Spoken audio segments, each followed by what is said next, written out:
Happy Tuesday, or is it? Not sure. Not quite there yet. Thank you all so much for tuning in to the PHNX Coyotes Podcast. Don't forget to hit that like button, subscribe wherever you get your podcasts. Leave us a 5-star review. I'm Leah here with Craig. We gave PD the day off because Craig and I have a lot to say this morning.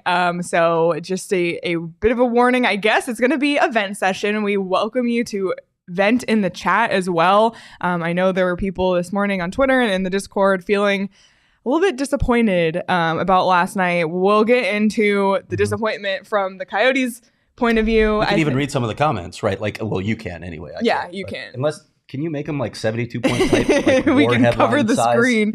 Yeah, no. if he just does that, covers the screen, perfect. But yeah, let us know in the chat how you're feeling. We'll talk about the curse that just seems to follow this Coyotes team around. We'll talk about what now. But first, we're going to talk about the Chicago Blackhawks winning the draft lottery, essentially a shoo-in for generational talent, Connor Bedard, and why us and a lot of the hockey world outside of Chicago are feeling so upset and frankly disgusted by this. So, tee off. All right. I have my Damn It doll out, by the way. If you were here when PD gifted us these, I might be using this today. It's kind of mild. I think you should beat it. Let me go on my rant come first. Back to it. Okay. All right. I don't think either of us are going to sit here today and claim that the lottery is rigged, predetermined, whatever. I mean, you can think that, and that's totally fine. The Chicago Blackhawks covered up a sexual assault, and for years. For a decade. And it comes out in fall of 2021. We learn about what happened. We learn about Kyle Beach's identity. And the Chicago Blackhawks were fined $2 million. And that's it. Obviously, there was the fallout with Joel Quenneville and all that, but to me, that doesn't have an impact on today's Chicago Blackhawks organization. Right. The fact that you're going to, again, I'm not saying it was predetermined, but reward a team who covered up a sexual assault for 10 years by not only them winning the draft lottery, but winning the draft lottery in a year with the most sought-after generational talent since Connor McDavid in 2015. I think it's disgusting. I think it's a horrible reflection on the NHL. I think the NHL did not handle this correctly in the beginning. I think Chicago never should have had a first-round pick in this draft, if we're being totally honest. I just think, and I've never felt so like hurt and upset by a sporting thing like this. Like, I went home genuinely upset, and I was trying to think, because I was even thinking back to our show when the card flipped for number 6 and it was the Kachina. We were all like, but I wasn't so upset yet, because I think Coyotes fans have kind of become accustomed to, we were just relieved they didn't drop. Yeah. It wasn't that, but once the Chicago, and you saw it on the show, I literally stood up and walked off the set, and that was a genuine reaction. And I was like in a really bad and upset mood last night and this morning, and I was really trying to think, like, it's just sports, but it's not just sports. Because what precedent are you setting for sports culture and society when you're allowing a professional sports team to get away with this and then reward them but with the greatest prize you possibly can? I feel so horrible for Kyle Beach and his family. I feel so horrible for anybody who's ever been a victim of sexual assault. Like, it's just so unfair and like just disgusting and abhorrent. And I feel sick over it. I tweeted last night during our show, I feel sick. And that was, again, a genuine reaction. You have some notes in here in the show run about perspective, right? So we can look back at the New Jersey Devils punishment for the Ilya Kovalchuk contract when they tried to circumvent the cap. Well, initially the league was going to strip them of a first round pick in one of 4 seasons and fine them. I think it was $3 million at the time. Eventually the fine was cut in half, and they actually allowed them to have the first round pick, but they moved it back to the end of the draft. So the Devils paid a price for that. We know what happened with the Coyotes when they were illegally fitness testing prospects ahead of the draft combine. They lost 2 draft picks, a first round pick and a second round pick. So you set a precedent here for what punishment should look like. And this, mind you, these are these are ways of trying to get an edge on your competition, right? That's basically what the league is punishing. You can't do that. There are rules in place for that. So take those two incidents and then look at this incident, and any reasonable person in the world, compare them. Which is the most egregious? Sexual assault or trying to get an edge on your competition? It's not even close. And they got a $2 million slap on the wrist, which many people pointed out last night they made up in season ticket sales immediately. More than made up. Yeah, we have this tweet last night. So this is from Darren Rovell on Twitter. Just in the first hour after getting the number one pick, which will be phenom Connor Bedard, the Blackhawks have sold 1.9 million in season tickets, says the team president of business. So that equals pretty much, and I'm sure it's past 1.9 million now, the 2 million they were fined. So now they've made up for that just because of this. And it goes to show the impact of winning this draft lottery.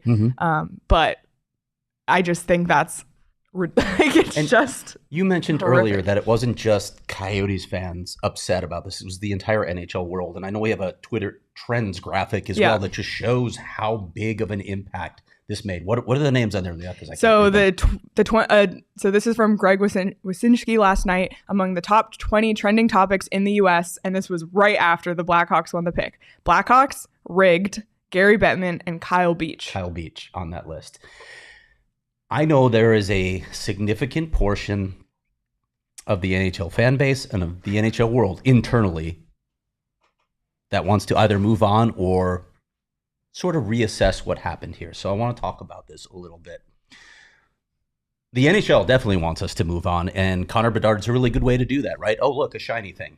A really great player. We can forget about this. One of our marquee franchises has a great player, and we can get you to focus on his spectacular play and forget about the Kyle Beach thing. I get it, but here's why we shouldn't forget about it. Because Kyle Beach is going to be dealing with it for the rest of his life.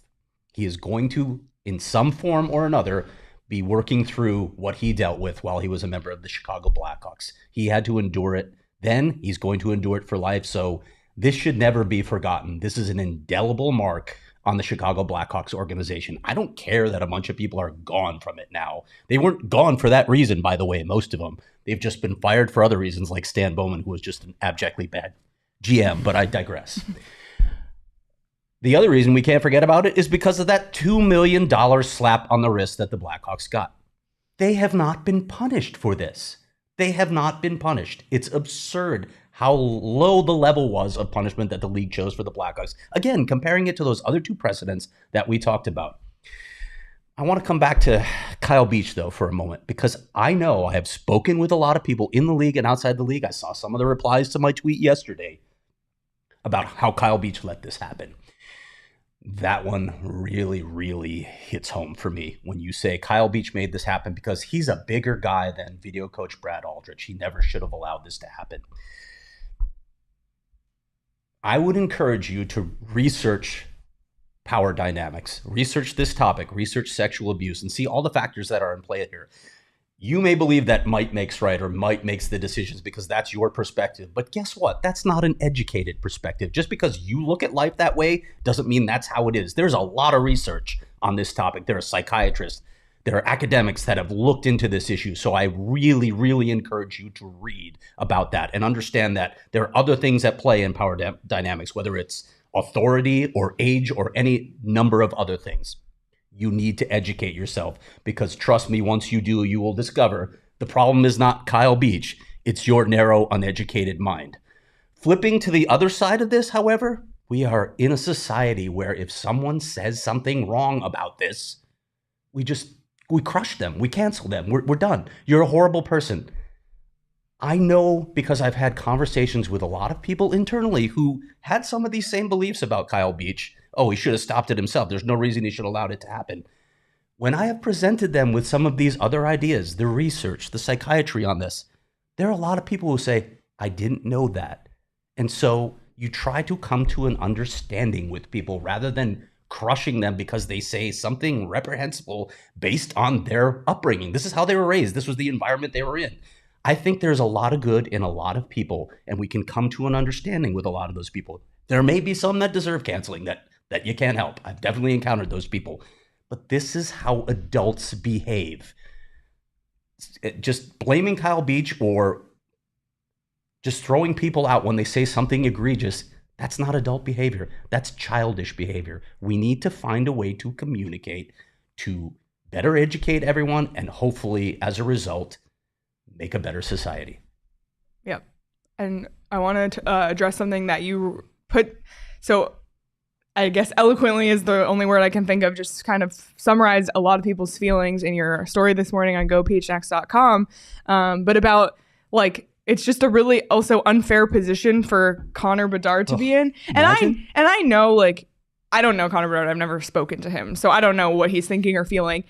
It's your dream to play in the NHL. This is all he's thought about for 17 years. So for him, you know, he was going to play in the NHL regardless. Yeah. It's unfair that this is now going to be associated, like this thing is going to kind of be imagine associated. The signs, like if he goes into away buildings, imagine what some people are going to do with those signs unfairly. It's Connor not Bedard his fault at all. Exactly. He doesn't have to carry any of this baggage. It's not his fault. It's the league's for putting him in this situation. Yeah. It's just really, really disappointing. Yep. And I think that's the feeling that I've been feeling over these last, 12 hours or whatever it is. We'll talk about the Coyotes in a second and that, but it wasn't about the Coyotes not moving. It was about the Blackhawks winning. And it's unfortunate for some of the other markets as well, because the way they pull the lottery balls, you just need the 4 lucky numbers. So the winning combo was 4, 5, 9, 13. The Canucks had 4, 5, 9, 12. And the Blue Jackets had 4, 5, 9, 10.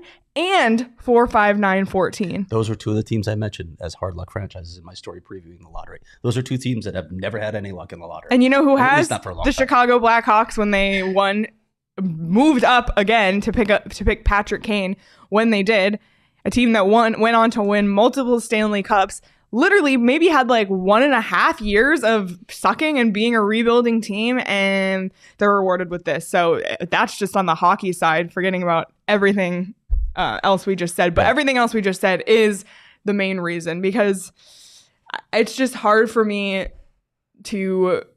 There's no justice. There's no justice, and that's what we said. And to Kyle Beach and to victims of sexual abuse, like, I'm sincerely sorry. And yeah, it's just going to be hard to put this one aside and move forward with this, but it just is shitty. And Tim in the chat said, and this is per Emily Kaplan, that the Chicago Blackhawks have now made $5.2 million in ticketing revenue since the draft lottery last night. So that's the updated number, more than doubles the $2 million fine. Yeah. Okay, well, hard to move on. I'm going to smack the Damn It doll on the table. So if you're listening on audio, we got Damn It dolls from PD a few weeks ago. So I'm going to, damn it. I feel a little better now. Do you want to? Is this the NHL? Sure. Okay. You want to make the seat? Oh! I'm going for head only. Damn it! You have to say damn it. The league doesn't care about head injuries. Anyway, Oh, shit. All right. Well, feel a little bit better, and we will talk about the Coyotes here in a second. we have a live audience now. Yeah, we have people looking through the window. Listen, don't bother us.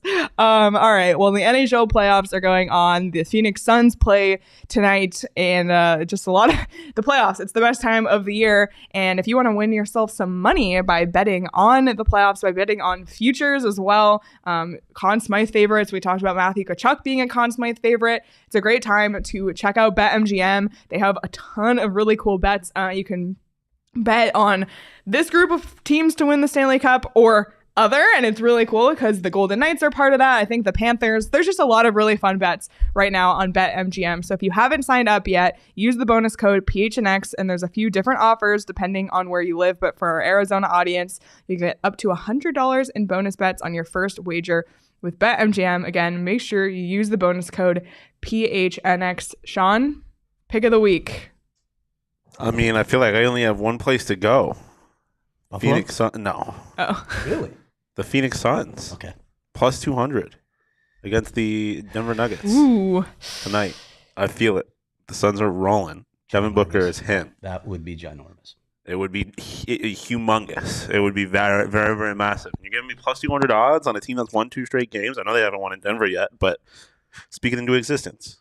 All right. Phoenix Suns plus 200. I pick of the week. Didn't work for us with the lottery, but yeah. I don't know if I have that energy anymore, but Sean still does, I guess. But if you want to make that bet, you can do so on BetMGM. Check out the full details are in the show notes, and now you can listen to Shane talk about the disclaimer. Disclaimer, 21 plus to wager. Visit BetMGM.com for terms and conditions. U.S. promotional offers not available in Washington, D.C., Mississippi, Nevada, New York, and Ontario. Gambling problem? Call 1-800-GAMBLER. Colorado, D.C., Illinois, Indiana, Louisiana, Maryland, Mississippi, New Jersey, Ohio, Pennsylvania, Tennessee, Virginia, West Virginia, Wyoming. Call 877-8-HOPE-NY or text HOPE-NY 467-369, New York. Call 1-800-NEXT-STEP, Arizona. 1-800-522-4700, Kansas, Nevada. 1-800-327-5050, Massachusetts. 1-800-BETS-OFF, Iowa. 1-800-270-7117 for confidential help, Michigan. Well, we're through one of the dates in May. May 8th is behind us. May 16th is a week away. But there's some other exciting dates in the month of May related to PHNX. And we have the Keeping It 100 golf tournament at Dobson Ranch coming up on May 26th. This is going to be a super fun event. Pins and Aces will be there. There'll be prizes. It's going to be a lot of fun. You get a free PHNX polo, Pins and Aces polo, when you sign up. And we're just really excited to be partnered with Pins and Aces. They have amazing gear. You can check out pinsandaces.com and use code PHNX to receive 15% off your first order and get free shipping. That's pinsandaces.com. All right. Let's talk about the Coyotes. Obviously, we spent an hour and a half talking about the Coyotes last night. I feel like the Blackhawks stuff kind of put a pause on being able to unravel, I guess, what happened for the Coyotes. And I do want to acknowledge, and there's people on Twitter saying this, and I've already seen some comments in the chat today. What happened? Just the Blackhawks thing aside, let's just set it aside for a moment. Yeah. What happened for the Coyotes last night was not the worst thing. No, it was not the worst case scenario. By any means. They could have dropped to 7th. They could have dropped to 8th. The Ottawa Senators could have jumped up to the top 5 and taken away their second first-round pick. Imagine that if they had moved to number 2 and Ottawa got Adam Fantilli. Like that would have just been. There were so many worse scenarios for the Coyotes that could have happened last night. So I'm acknowledging that. Don't worry. But there's some weird math with this, and we talked about it last night. We've just been giving a shout out to Joe Ducko every day because he's doing math for the people who can't do math like me and Craig.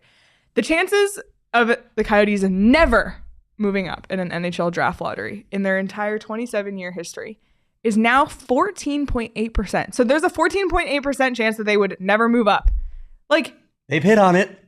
How are they hitting on that when they've had greater odds to move up? It doesn't make sense to me. That percentage is lower than their percentage was yesterday to move to the top 3. And somehow it keeps happening. I don't understand. I don't know what curse has happened. I don't know. Maybe I forgot. I brought the crystals, but I forgot the sage. I don't know. I think we need to revisit Miss Rita next year. I don't know. It's like you said, though. But it's so unfair. If this were isolated, this season were isolated, we all would have been they're right where they're supposed to be. But it's the history.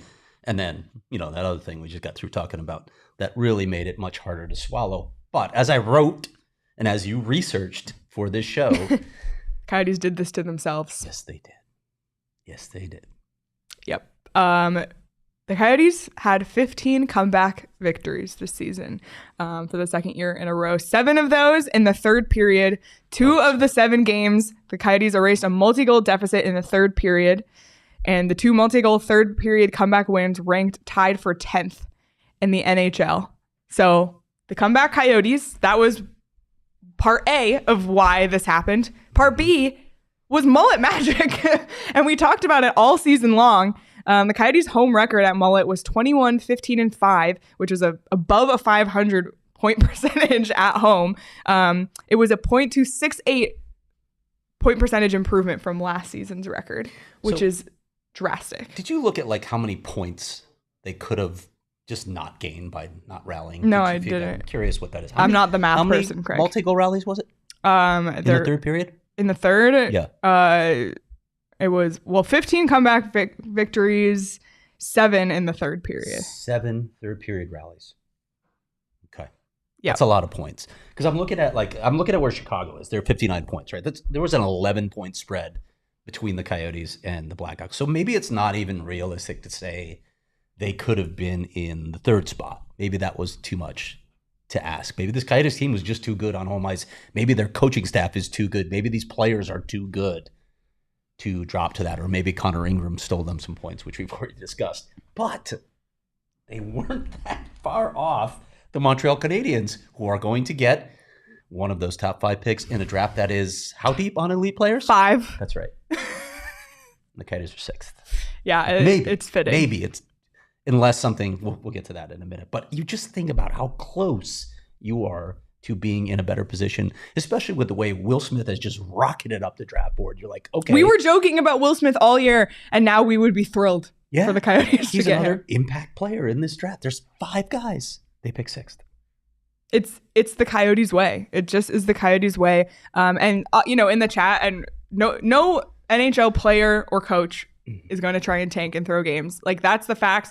And you have to respect what players like Clayton Keller did. Yes. What this team did, what Coach Cherney did. Like, there's something to be said about how they performed this season. That aside, and we were being nice yesterday because Coyotes GM Bill Armstrong called into our show, but Petey's been beating this drum for a while. Like, how much of this is on Bill Armstrong? And it's hard because before the season started, we looked at this roster and said, this is going to be the worst team in the NHL. We felt very strongly about that. A lot of people felt strongly about that. They proved us wrong in a lot of ways, but the Coyotes also made moves to make themselves better, picking up Connor Ingram on waivers, picking up Valimaki on waivers. And obviously, like, a player like Valimaki, I think it's a good pickup because you need young defensemen in your system. He can grow with you. Yeah, 100%. Can be around a while. But before the season started, like, John Gillies was one of the goaltenders. What did Chicago have? Bad goaltending. That's how they ended up where they were. So obviously, like, there's only so much Bill Armstrong can do to a degree because he can't control how much the team competes or how well they do, but he could control moving players out. Yep. We thought they were, when the Coyotes got annihilated the first game after the trade deadline, I said, here we go. And then what did they do? They went on a point streak. Yeah.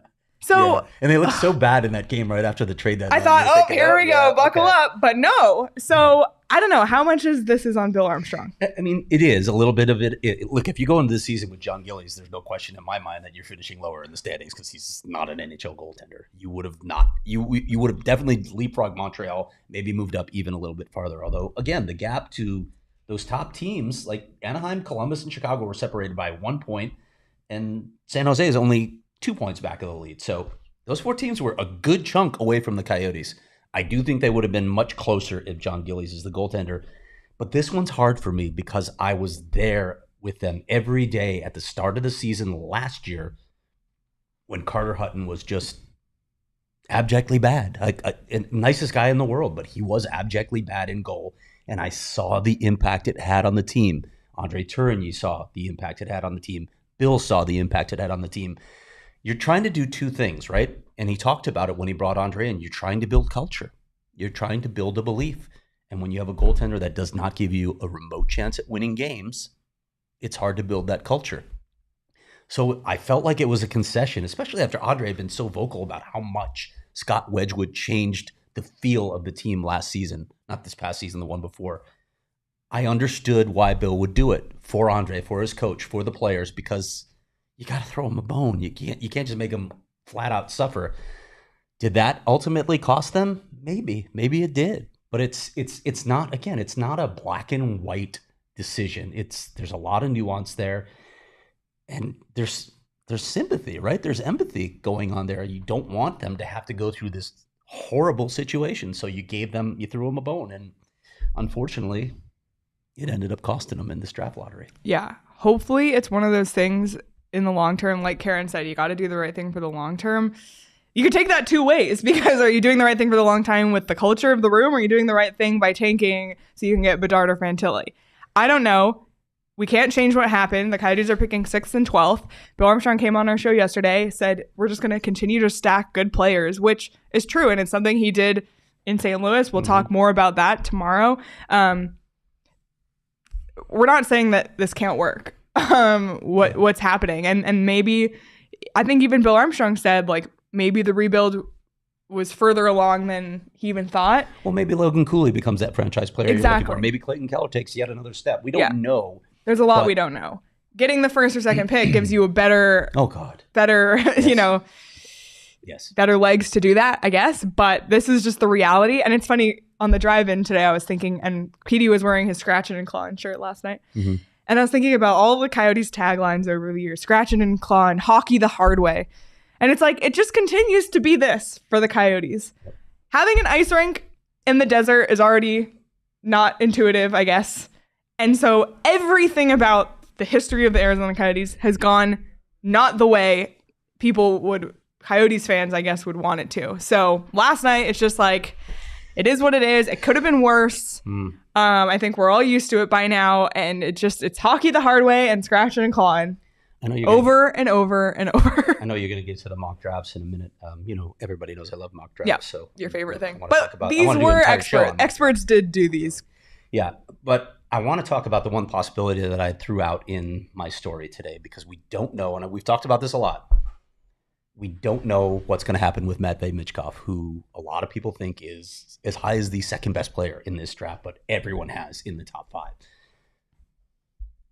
A lot of factors there, right? He signed through 25-26 with SKA St. Petersburg. He is playing in a nation that's at war with Ukraine and at odds with the entire West.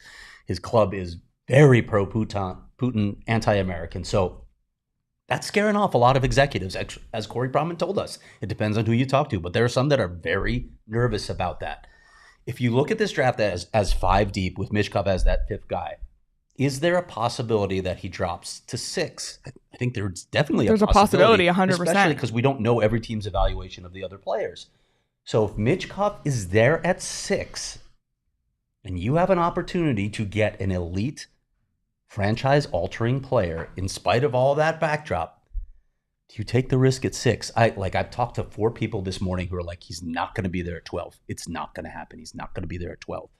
Do you take the risk at 6 if he's there? And if you get him and he comes over as we see, most Russian players end up here. Granted, we hadn't had a war before then.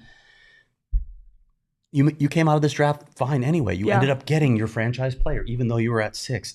That's going to be a really difficult decision if he's sitting there at 6. Yeah, there's a lot of things that can happen, and we'll talk about that a little more in just a second. I'm really interested when we talk to Chris Peters, Craig Button, Bob McKenzie, what they have to say about it. But Craig, last night when I got home, like all I wanted was an OG's, because I was so like twisted up about everything. And literally I was driving home. I was like, oh, I just need to get home and have an OG's, because OG's is there for you when you need them. If you're, sad about the draft lottery, if you just had a long day, if you want to feel happy about something, anything, they have something for you.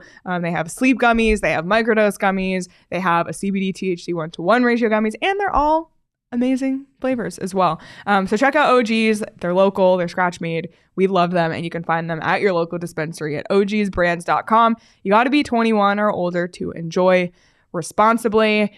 Yesterday, Craig kicked off Teacher Appreciation Week, which teachers should be appreciated every week, but every day. If we need to assign a week, then let's go all out. And I really like this. 4 Peaks is doing 4 Peaks for Teachers this week to May 12th.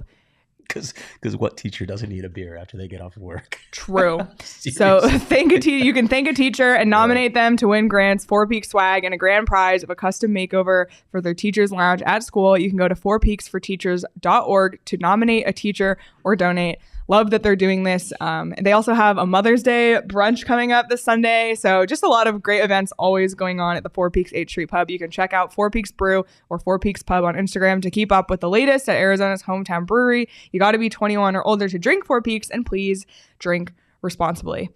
All right. The what now portion. You already mentioned Michkov. We've already seen 2 mock drafts by Chris Peters at Flow Hockey, who will be on our show next week, and a mix of some athletic prospect experts at The Athletic. So I looked at those last night, which, by the way, how fast they put these out is amazing to me.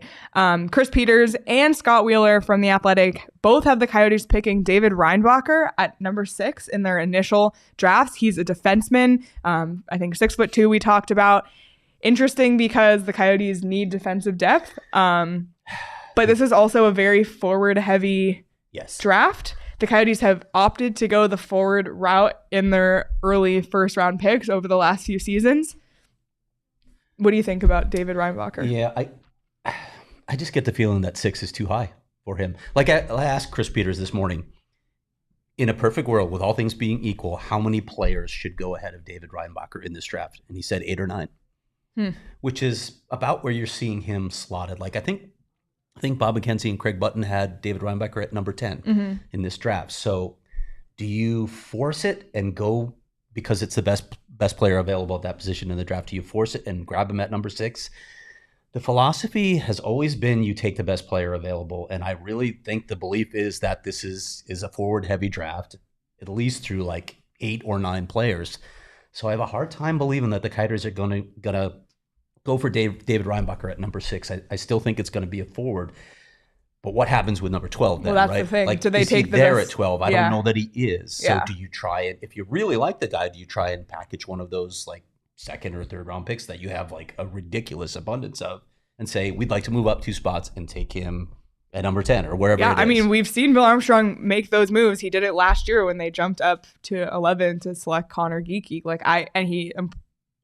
He alluded to it last night that they have so many picks this year and next year. Yeah. And he said like they're not going to pick all of those picks.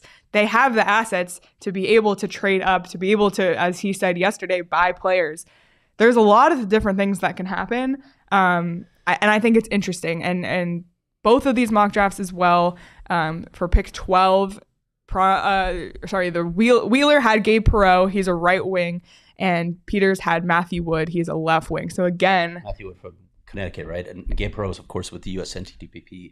And we're going to have the NTDP coach Dan Muse on our show on Thursday to talk about Gabe Perreault, as well as like 4 other draft prospects who could go in the first round this year that all play for the NTDP. Going back to Reinbacher for a moment, there's no question the Coyotes need a better defensive prospect pool than they have. I know we got Valimaki and JJ Mosier in the system, right? Playing NHL games, obviously. And I just don't think either of those guys is a top pair defenseman. And I don't think you'll find many people who think that they are. Even if there's more development, I don't know that they're top pair defensemen. You look at their top couple of prospects, Maverick Lamoureux has a lot of development ahead of him. And Artem Duda has a lot of development. But anyone that I've talked to, like outside the organization to get perspective, there's not a player in the Coyotes defensive prospect pool, whether it's on the NHL roster or anywhere else, where these people believe that he's a top pair guy. So they don't have a top pair guy. General consensus is they don't have a top pair guy anywhere. There's a belief that Reinbacher could be that guy, but he's not a surefire. He's not an Owen Power where you know he's going to be a number 1 pairing defenseman for a very long time. So they do need defensemen. Is this the year where you're going to find them? I don't know. The other thing that complicates all this is defensemen develop so much more slowly than forwards. You often don't know what they are until several years later.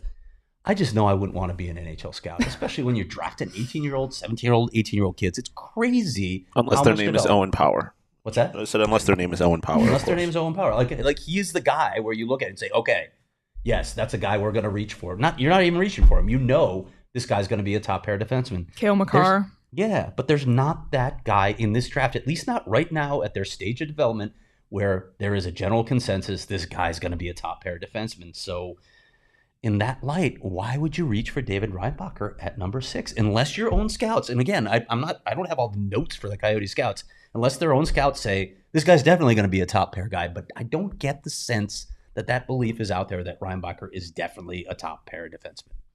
This is going to be a really interesting draft after picks 1 and 2, because the Michkov factor, we don't know. Does Columbus? Yeah, you saw the mocks today where they have Michkov going to San Jose. So really early, where he's supposed to go. That's interesting to me too. Do you roll the dice on Michkov early? Then how does that push everybody else back to 6? Like the Coyotes being at 6 is a really, really interesting position. And I think June 28th is going to be a fascinating day. We see trades go down, not only involving picks, but involving players. I just want to bring up at the trade deadline, Nick Schmaltz's name was thrown around and then he didn't end up going. But then it was one of those where we said, well, maybe we can see him at the draft. We talked about maybe someone like Veggie. The Coyotes have 3 goalies going next year. Do they try and move one of the goalies at the draft? Like, there's NHL players who also can get moved on draft day. And we don't know what Logan Cooley's going to do, by the way. Yeah, we still don't know. Yep. So stop assuming. But yeah, it's just, I don't know. There's a lot of possibilities on draft day. I'm fascinated with it. I'm obviously going to try and dive into this a little bit more as soon as possible, just to get a sense of what the Coyotes are thinking. Obviously, they're not going to tell me, oh, here's our 3 guys in this area, but I'll try and get a better sense of it very soon. Yep.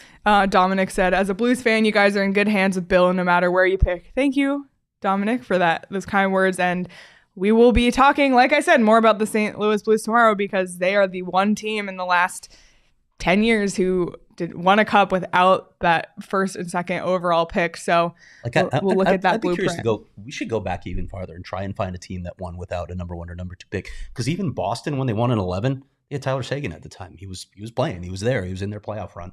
And they haven't won since. And they, infamously flamed out this. Are there any teams right now without, that are in the playoffs still without one? Because I'm assuming the Kraken don't have any. Beniers, number 2. Oh, he was 2. Yeah, of course. Yeah.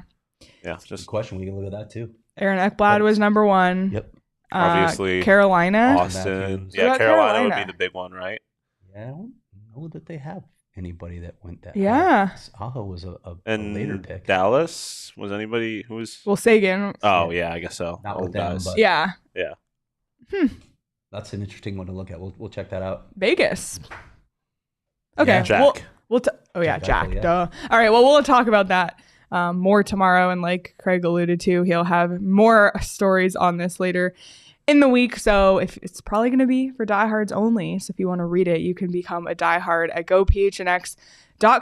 Lots of great perks to becoming a diehard. 20% off merchandise, 20% off events as well. We just have a lot of great events coming up. I talked about the Keeping It 100 tournament already. We also have Suns watch parties presented by Neutral at the BetMGM Sportsbook. And we have one tonight for Game 5. It starts at 5:30 p.m. So come join us out at the BetMGM Sportsbook for food and drink specials, special giveaways, and our PHNX Suns live show will be there as well. So if you haven't been out to BetMGM yet, I know it's in Glendale, but it is a lot of fun. The food is amazing. Don't hold that against them. Don't hold it against it. It's an amazing place. And also, the NHL Draft. We've been talking about it all day, and we're going.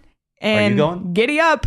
Let's go. Going? Boy, howdy. We're going to Nashville. Going to Nashville. You should go to Nashville. You should really go to Nashville. Yeah, you're invited to join us in Nashville. We have tickets available right now on gophnx.com.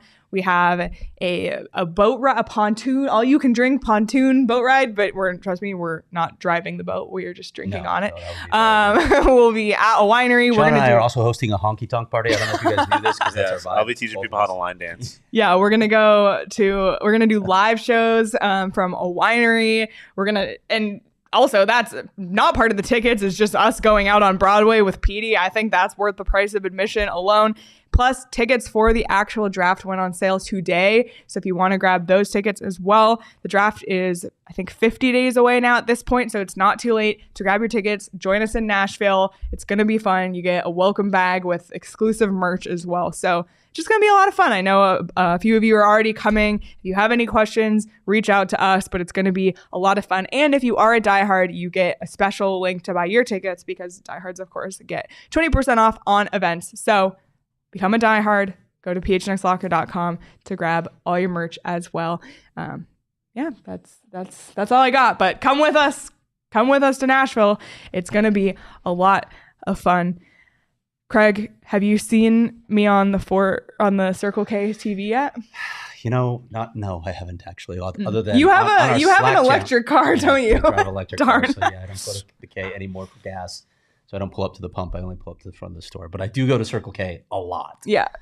the snacks. Yeah, there's exactly. Right now, the spicy popcorn that we have in our office is The dangerous. baked goods, Craig. Yeah, the baked goods. You guys still working on that? By the way? I'll put in another word with Max. Can you stick with the same term? Yes. Sleeve A of sleeve donuts. of A sleeve of donuts. mini donuts. plus Perfect. Polar Pops, and exciting news for fans of Polar Pops because we have a text to win promotion right now. You can text PHNX to 31310 to join their SMS subscriber club and get a buy one get one free offer on 32-ounce Polar Pops. Make sure you're not missing out on all this great stuff. And you can head to circlek.com/store-locator to find Circle K's near you.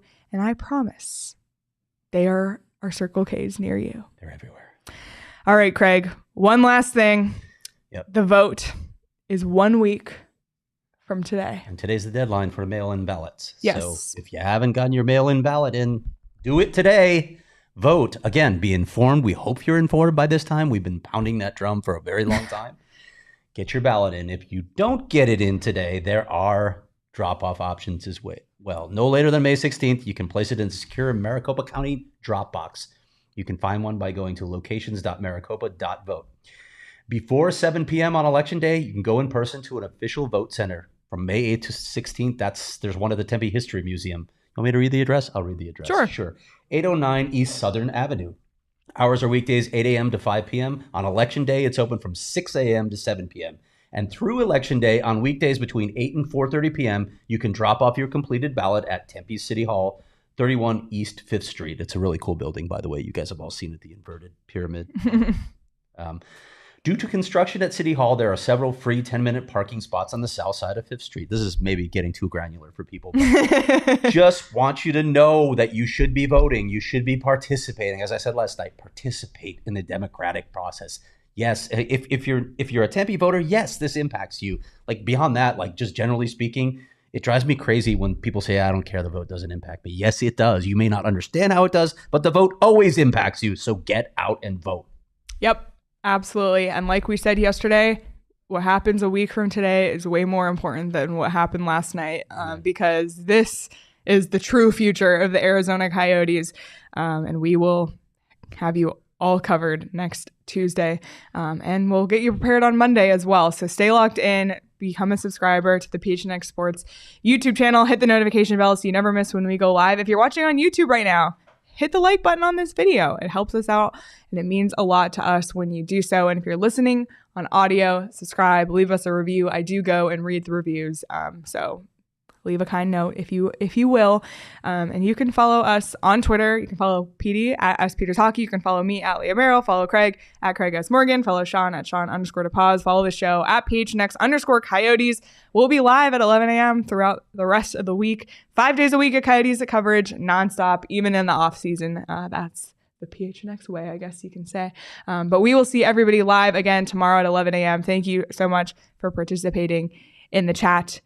Everybody, we'll see you tomorrow. Enjoy the rest of your Tuesday. Now go vote. Yep.